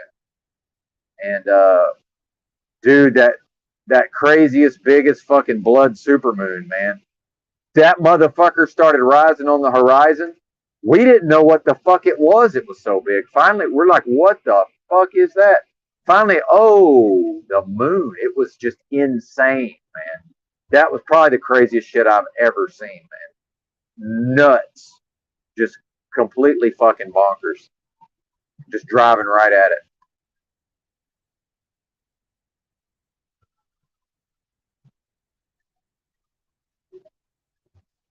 And then Crow Triple Seven's talked about this idea that with how things are inverted, it's actually the moon that's masculine and the sun that's feminine. I wonder what y'all think of that. I'm not saying I subscribe to that, but it does kind of make some sense.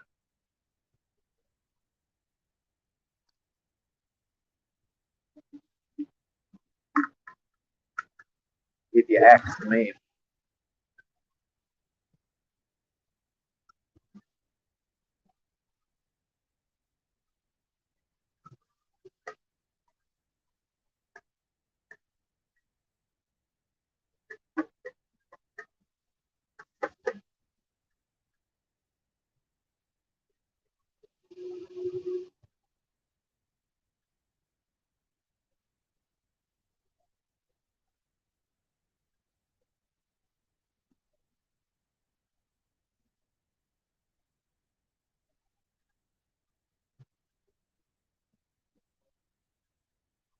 But yeah, fully slaved up over here, folks. Unfortunately,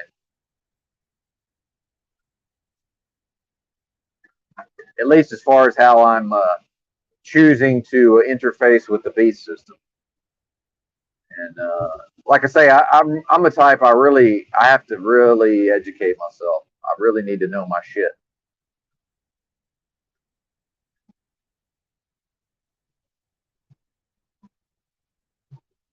And these fucking frauditors, man, that more and more they come out as just get fucking exposed as just more or less frauds, man. That one that Drew and Kim before the storm were talking about, that Long Island audit. Apparently now he's getting fucking discredited, shown to be a hypocrite. Which again, show me a human, I'll show you a hypocrite. But that, yeah, of course. But this idea that these people do this to try to, you know, protect our rights, ridiculous. And again, those of us who are, existing, almost who are most of our interactions, most of our dealings are within the corporate, the corporate layer of this, of the beast system, and I guess that is the enslavement, right? The actual corporate layer. Um, I forgot what I was going to say, but oh, this idea that they're protecting our rights is like, look, as far as that corporate layer is concerned, I don't have rights, I have privileges, but they call them rights. They're really not rights.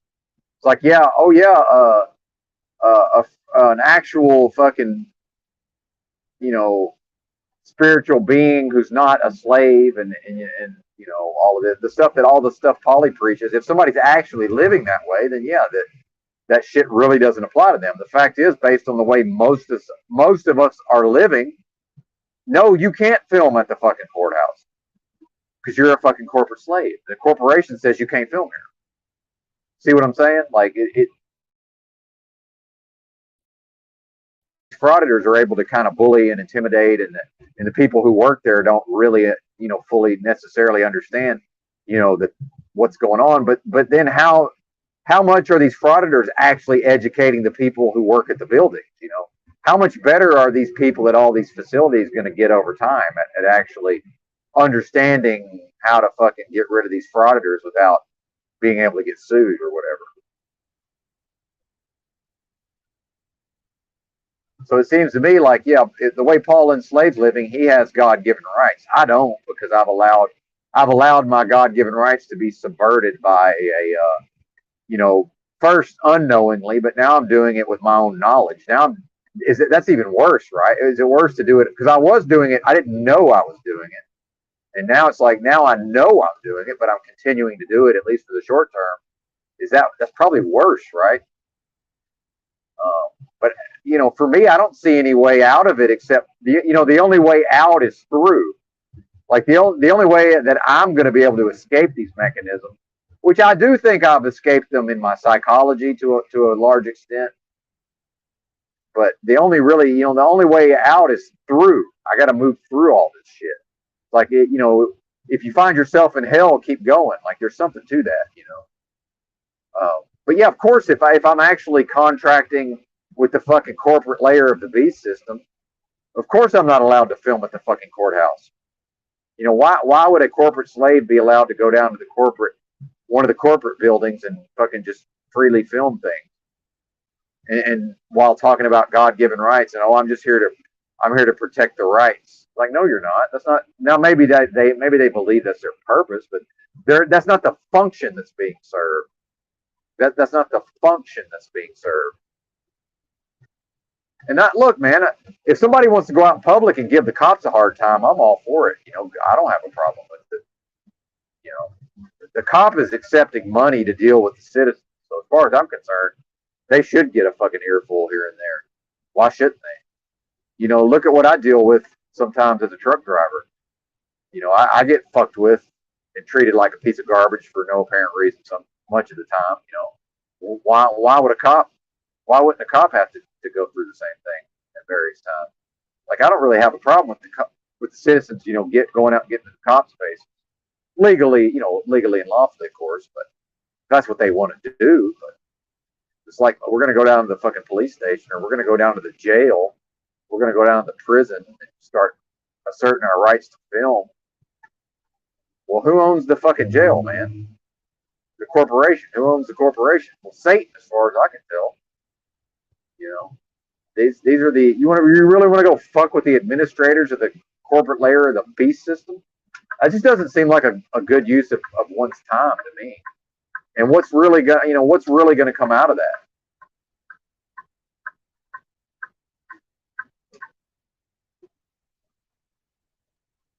But you know, I'm optimistic. Again, I'll always come back to this. I'm very pessimistic. You know, when you lump the masses together, I'm very pessimistic. But when you look at individuals, myself included, then I become very optimistic. I'm very optimistic with respect to my ability, even in my somewhat degenerated, level of my presently degenerated level of cognition compared to the past. I still got enough of my wits about me that I can study and learn enough to navigate the beast system and not be involved with the corporate layer, or at least to minimize my involvement with that corporate layer. Because the fact is, if Polly's driving around with no plates and with his VIN number obscured and with no insurance, it's just way easier to go get the fucking tags and the driver's license and just do what the corporation tells me to do. It's just, of course I'm doing that out of convenience. In the past, I was doing it because I didn't realize there was other options. And then, I'm very strategic, so I'm very crafty at maneuvering the beast system. But it's not like, oh, I'm out here as a free human being, and I've just managed to navigate all this and I don't have a criminal record. It's just, I'm strategic, so I'm able to maneuver within the beast system. But that doesn't make me any less of a slave. It makes me more of a house slave than a field slave, possibly.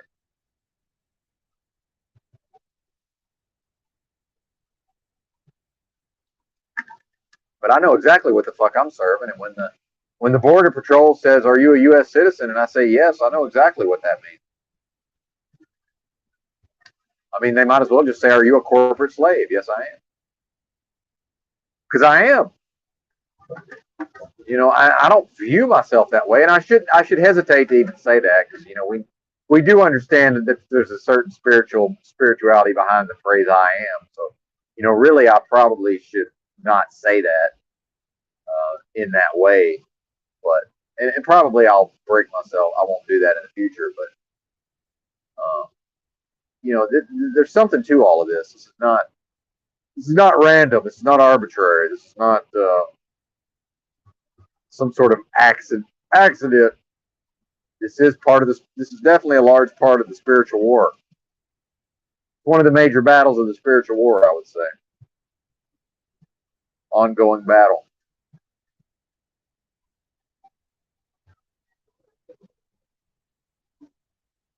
Yeah, so much easier to be a slave, especially if somebody was trained like myself. A literal cult trained me in how to behave correctly.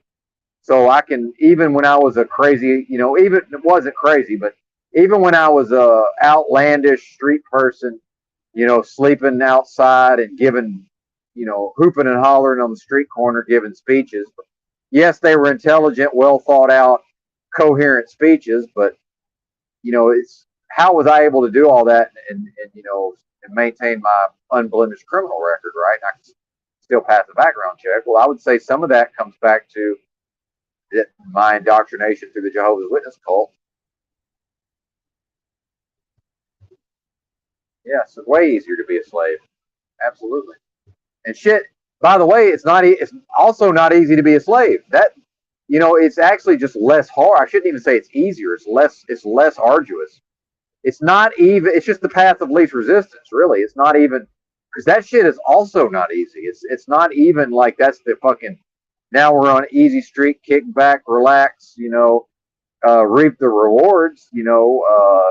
It's still fucking difficult, stressful, and motherfuckers are. Damn, I almost drank myself to death, and fucking people are ODing, and just on and on down the line. Like it's just less bad, really, less bad.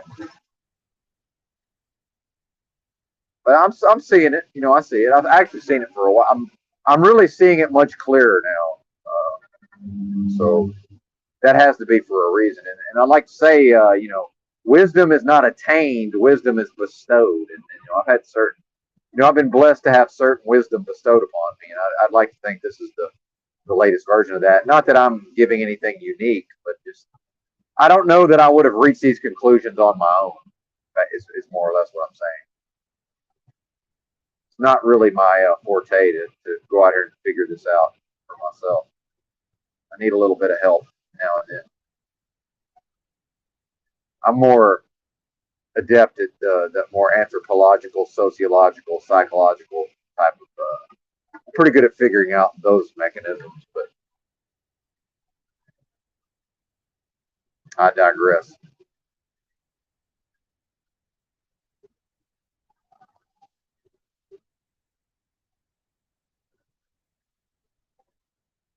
Oh yeah. Oh, well, see, and I don't know.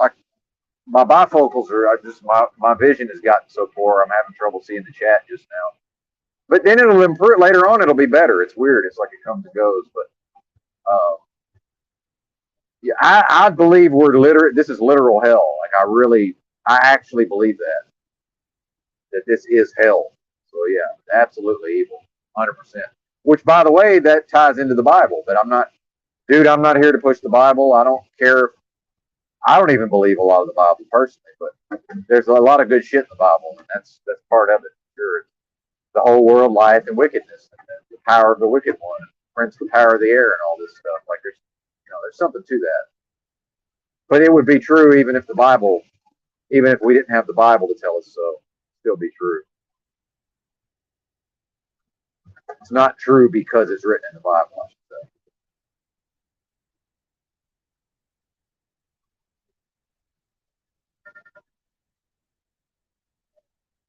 But I think where I divert from some of the other, and probably where I divert, where there's a word I'm trying to think of, it's not coming to me right now, diverge from the, whatever folly on slaves got going on is I just don't personally, I don't identify with the part where, I need to go out here and try to help these folks unslave themselves. I don't think I can really control that for anybody but myself. And look, can't even really do that right now, or I'm not willing to, I should say. Sure, I mean, certainly I can. The potential is there, but and I can use rationalization and logic to justify what I'm doing. Of course I can. Of course I can. But is that even a valid argument at the end of the day? And then you get back to the Kanye talking about slavery was a choice or slavery. It is, of course it is. Yeah, absolutely.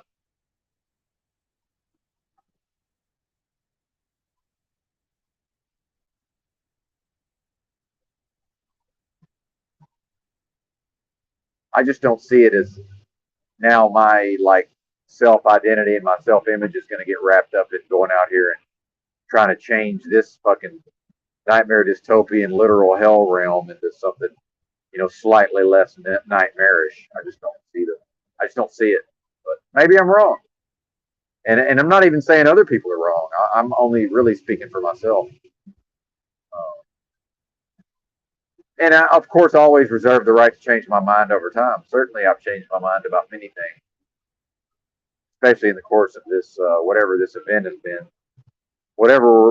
However, YouTube will allow me to refer to that event.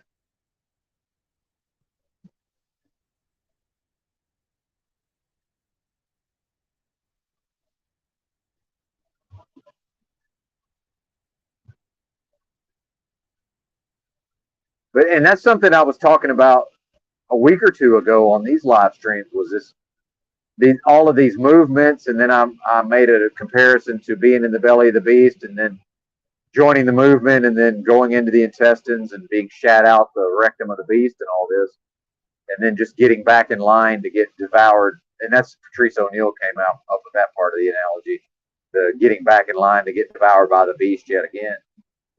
It does seem to be cyclical, but I was talking about these ideas of when I observe a lot of these folks, and when they work with these topics that I'm talking about right now, they have this propensity and tendency to go into these loops of problem solving, and I just don't see that as effective in the real world, and that's probably why I personally stay out of the. But then we get into the internalization versus externalization, and my assertion is that my power, the main bulk, and then you get into biblical ideas of the kingdom of God is within me, which I believe that is true to some extent. Like my power to transform me is within myself, I believe. Now, if I go inward first, I can then connect to everything outside of me later. But what I'm observing is a lot of people who are wanting to connect externally at this level of, well, let's go get involved in some problem solving. And I understand that's how our brains work. Believe me, my brain also starts to go into this process of, my brain also starts to loop into problem solving. But I would like to credit some of my various practices, one of which we talked about was my formal meditation practice that I no longer am engaged with. But in the past, where I'd worked on developing these skills of meditation and detachment, in Eastern Buddhist ideas of detachment, where I'm able to not go into those problem solving loops. But I'm observing a lot of people who are going into those. Every time they go into these topics, we start off talking about philosophies and various ideologies, and then we end up looping into problem solving, but nothing ever, it's not going to amount to a hill of beans.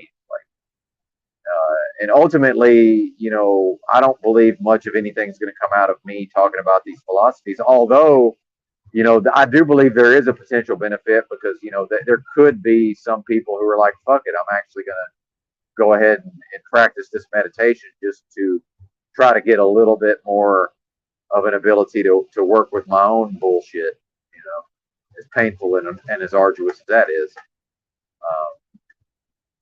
But it doesn't matter to me. I just assume everybody's going to stay like they are.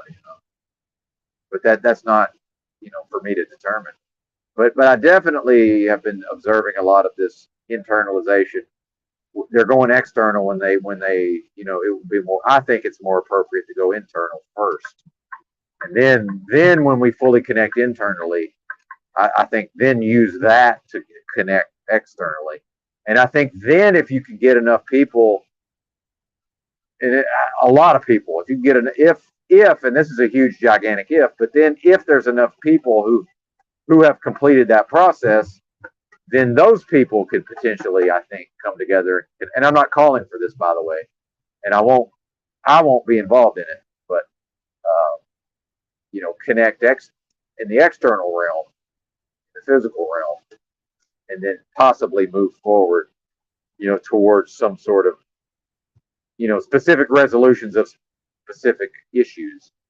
But again, without clear cut goals in the physical realm, like, and clear steps to work towards at a group level, like, until I see that, it's all fucking conjecture anyway.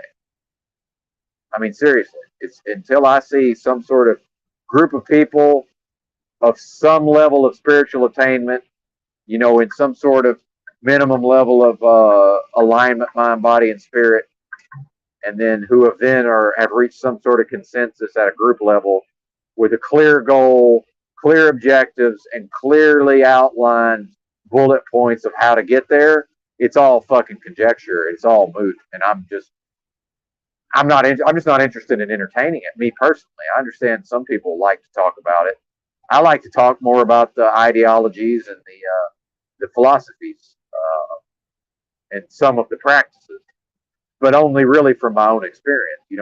Nobody needs me to speak on, certain philosophies and religions. I have some knowledge of those things, but if somebody's really interested enough, I think eventually they will go crack a book on their own. Listening to me is only going to be able to take somebody so far, but I do think there is a beneficial communal aspect at the level of, like, what Sam Hyde has been addressing with these, just observing that so many people are starting to group together into these like-minded, internet, I hate to even say communities, but whatever, I need a better word, but whatever that is, there has to be something to that, right? There has to mean something. So, and I do enjoy participating in that, and it is an outlet for my creative abilities, and I function better at the level of my own humanity. I'm less cranky, I'm less edgy, I'm less on edge, I'm less agitated if I'm actually fucking, engaging at the level of my own creative force. And I do firmly believe something that I've talked about way back in the podcast days was this idea that all of us are collectively creating in real time this nightmare dystopian beast system. It's the total output of humanity's creative force that we've allowed to be subverted by this whatever this overlay of evil is. We could call it that. And to me, that's beyond debate. But whether or not somebody agrees is really none of my concern. Because again, it is debatable. It is debatable. I just mean in my own mind, it's not debatable. Of course, it's debatable, but in the realms of ideas. So I think I pretty much exhausted those topics. Thanks for listening. Not yet time to bid you adieu, but we may be headed that direction. I see some comments coming in. Oh, JG's might be dropping knowledge on us.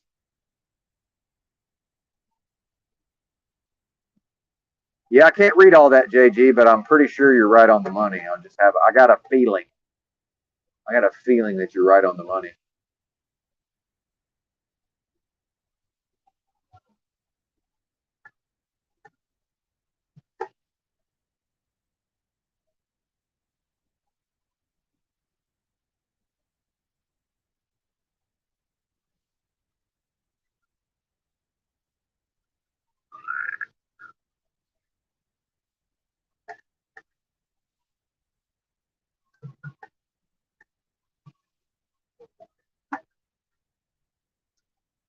Well, all right. I guess that is good enough. Thanks for watching. Bye.